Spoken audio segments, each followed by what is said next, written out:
কে আপনার? কে আমি? তুমি এই জায়গায়? এই তুই কি শুরু করছিস? আমার জীবনটা শেষ করে দিতেছিস কেন তুই? তুমি রাস্তাঘাটে এগুলো কি করতেছো? মানুষে দেখবো তো। মানুষ যাতে দেখবো এর লিগে তো রাস্তাঘাটে করতেছি। ক তোর নতুন বউ কই ক? আমার কথা শোনো, কথা শোনো। আমি তোমার এই নগদ টাকা দিতেছি, টাকা মিলিয়ে তুমি তোমার খাওয়া তো বলে বাসায় চলে যাও।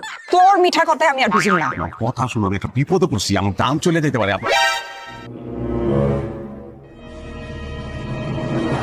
আপা আপা আমার মাফ করে দেন আপা। আপা আপা মাফ করে দেন, ভুলে গেছি, বুঝতে পারিনি আপা। আপা মানে? আপা মানে আমি যা বলতেছি সেটা শোনো। কিছু লোক আছে আমার বিপদের মধ্যে ফেলাইছে। আপা ভুলে গেছে, আমি তো বললাম আমি অন্যায় করছি, আমি ভুলে গেছি। আপা কি সমস্যা?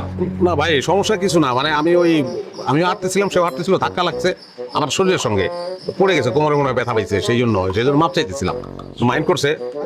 ভাই চলেন, আচ্ছা মাফ করে দিচ্ছে ওরা। দেখে চলতে পারেন না? যা।